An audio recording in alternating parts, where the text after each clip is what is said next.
G'day guys! One of the most important skills that you need to master if you want to get really good at competitive Warhammer 40k is the art of the post-game reflection. We've all had those instances where after a game we're considering what happened, what worked, what didn't work, and today I'm going to teach you some practical tips on how you can most effectively use that post-game information to improve your game going forward. So with that being said, let's get stuck into the video. Blog for the Blood God.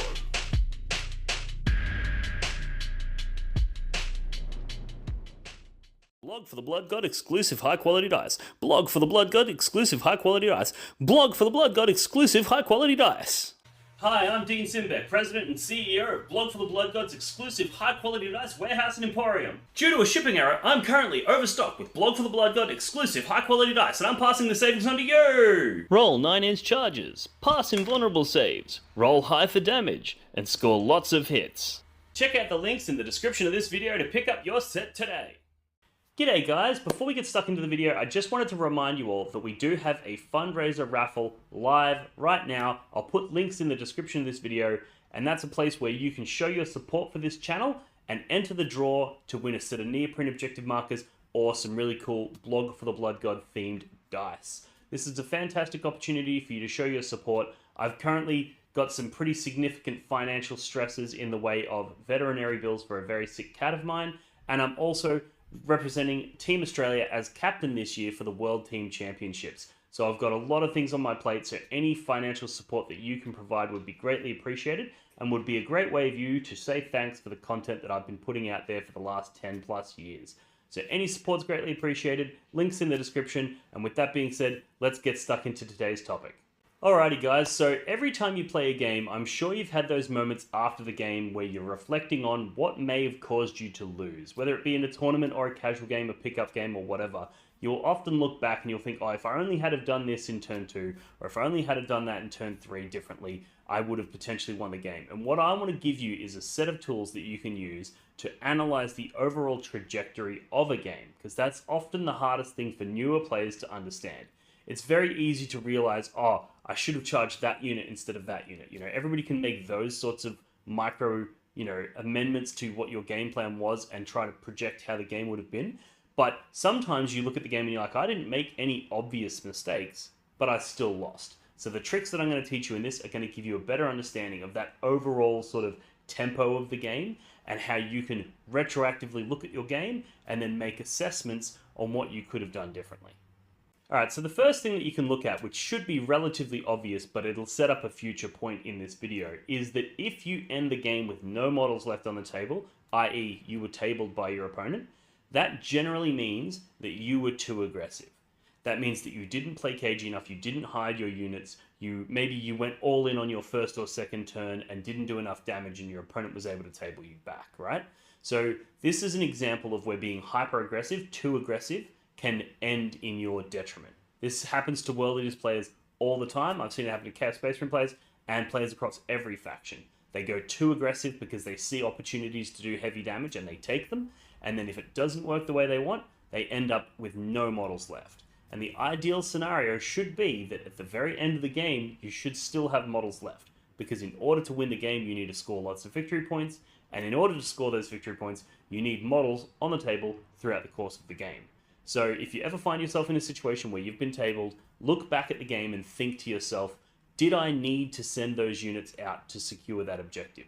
Or was I just going to die in return, and in which case I wasn't going to score the primary for holding that objective, and therefore I kind of wasted that unit? Did I need to charge my opponent that was on that objective over there and kill them? Sure, it cost them the objective, but it's cost me a unit because in response, my opponent was able to delete that unit off the table.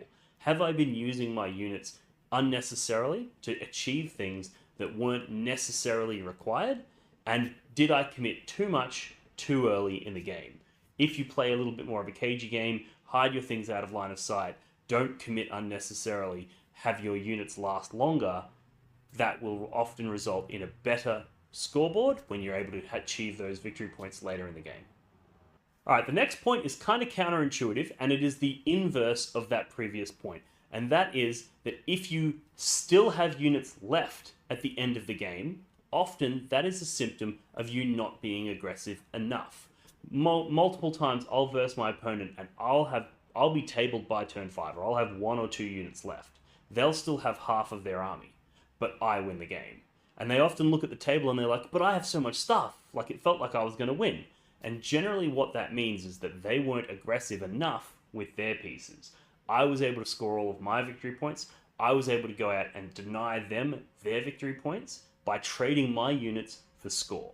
And they didn't do the same. They still have all their units. They were playing their cards very close to their chest, but because they didn't trade their units for victory points, they didn't end up winning the game. I did. So if you're looking at the table at the end of the game, you've lost the game, but you still have half of your army left. You know, there's a bit of a moral victory in there because you feel like you won the fight, but that doesn't matter much when it comes to rankings and placings at a tournament. Moral victories are only moral. We want an actual victory. Look at the table state. If you have still got units left, then you need to play more aggressively. Maybe you need to throw 2 units out onto that objective so that when your opponent kills one, the other one's still there. You know, instead of throwing one out and protecting the other one. You know, maybe you need to go all in earlier in the game instead of waiting until turns 3, 4, or 5. Maybe you should have done something in turns 1 or 2. You know, there's lots of examples where maybe you should have gone for cleanse and you should have tried to cleanse 2 objectives instead of just the one. Maybe to get that behind enemy lines, you should have sacrificed a few units and advanced them to get into your opponent's deployment zone, knowing that your opponent was going to kill them in return. Because having those units still alive at the end of the game doesn't matter. All that matters is the victory points that you can get on the board. So with those 2 points combined, you can look at the game state, you can look at what models are left on the table at the end of the game, and you can make an honest assessment on whether or not you were aggressive enough or whether you were defensive enough. If there's no models left on the board and you've lost, chances are you were too aggressive and you need to learn how to slow things down a little bit. Don't sacrifice so many units. Don't throw things away unnecessarily. But if at the end of the game you look down and you've still got your whole army left, perhaps you should be more aggressive. Perhaps you should be throwing away units in order to trade them for victory points. Perhaps you should be more aggressive. So that's one of the ways that you can look at a post-game game state. Look at the board at the end. As your opponent goes to pack up their army and they realize they don't have to because all their models are dead, yet you still have to pack up your army, you should be assessing and thinking to yourself, I should have been more aggressive. That's one of the takeaways that you can get from that. Another way that you can look at a post-game analysis is looking at the scoreboard and identifying where you failed to score. Was it that you failed to score your secondary objectives, or was it that you failed to score your primary objectives? Was it that your opponent was able to score all of their secondary objectives, and was it that you were unable to score your primary and your opponent was able to score their primary? You can look at this, and this can actually give you a lot of information about the way that you play the game and the way that you build your list. So here are some examples. All right, first example is, if you failed to score your secondaries, you could look at your list and you could think to yourself, I need more scoring elements. So to put the World Eaters lens on this, maybe instead of running 1 big unit of 6 Exalted 8-bound, you should run 2 units of 3. That's going to give you more scoring elements because that means that you can send one out to cleanse on that objective while another one goes out to fight something. Whereas if you just have the 1 unit of 6, you're stuck deciding between either cleansing the objective or killing your opponent. And as a result, generally you're going to go for the kill as you're a World Eaters player, and that's going to result in you scoring fewer victory points than you otherwise could have scored. So increasing the number of units you have available to you and increasing the diversity of units is going to increase your ability to score those secondaries. Another way to look at this is that sometimes if you didn't score enough secondaries, you were too aggressive. You threw away your elements too early, and as a result, later in the game, when you drew that cleanse objective card, you didn't have the disposable units to do it. You know, maybe your opponent was really aggressive and they targeted your scoring elements early, right? So knowing when you look at the game state, you look at the scoreboard and you go, wow, there was lots of secondaries that I failed to score. What could I have done differently in the game to make sure that I do score those secondaries? You can also do this when looking at the primary. Primary is often dictated by the player who is the most aggressive. If you go, cool, I'm just going to send out 1 unit a turn and get on that primary objective, your opponent in their turn is going to kill that 1 unit, And you're only really going to score points for your home objective. And that's even in the missions that score home objectives. There are plenty that don't. So often, if you get a really low primary, that's because you weren't aggressive enough. And if your opponent is very aggressive and they push everything out onto those midfield objectives, they're going to score a really high primary. So sometimes when you look at the score at the end of the game and you go, okay, me and my opponent more or less achieved the same secondaries, but they scored way more primary than I did, that's often the result of you not being aggressive enough. So combining the scoreboard and looking at the scores that you could or could not have achieved and comparing that with the game state and looking at the models that you have and the models that you don't have, you will often find a correlation.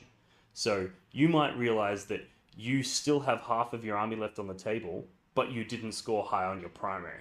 And it's like, okay, well that really strongly implies that you weren't aggressive enough. You should have been throwing 2 or 3 units out onto those objectives, knowing that 1 or 2 of them were going to get killed.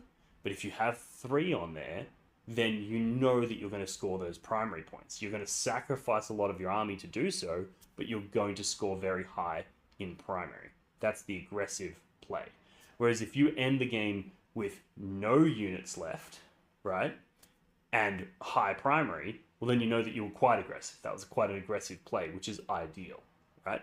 But if you end with no units left at the end of turn 3, well then maybe you've gone too far in that aggression dimension. So looking at the combination of the game state, combination of the models, the table, what's left at the end of the game, and your scoreboard, what scores you achieved and what scores you failed to achieve, retroactively looking at that will help you analyze and improve your own playstyle going forward.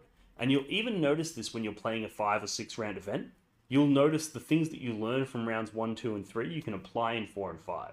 So you'll be like, okay, in round 1 I got tabled, turn 3, and it was game over, right? I didn't score any of my secondaries because I was too aggressive. I threw away my elements too easily, and as a result, I didn't score my primary and I was tabled.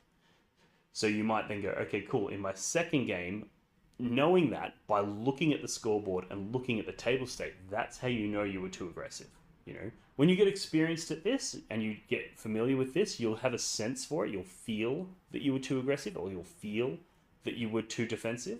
But one of the ways that you can sort of develop that sense and learn that skill is by specifically at the end of the game, before you put away any models, look at the table and just think, how many units do I have left and how many does my opponent have left? If you have tons left but you still lost, well, you need to, in your next game, make sure you push a little bit harder, throw more units out, sacrifice more. Whereas if you end the game and you're like, I have no units left and my opponent still has half of his army left and he won, well, maybe you were too aggressive. You know, maybe you threw away things unnecessarily. So looking at the table state is a really fantastic way that you can look at your score, look at your game, and improve as a player going forward.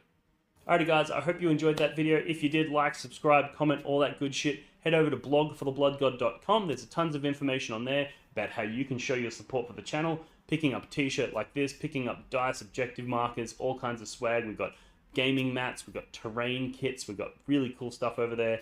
And also, just a quick shout out to the Blog for the Blood God fundraiser raffle.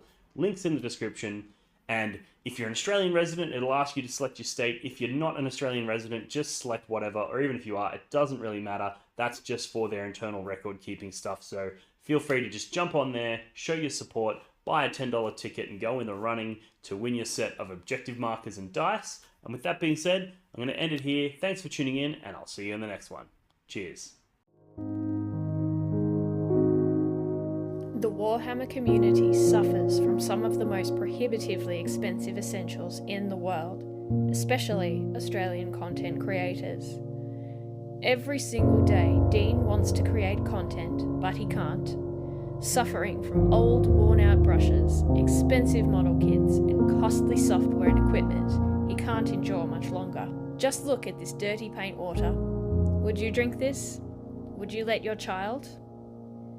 Even a small monthly donation can help provide Dean with clean paint water, basic tools for survival, and access to life-saving information and education. So please, Follow the links in the description below and find out how you can sponsor a mad cunt like Dean today and end the suffering. Suffering that is cruel, unsustainable, and your fault.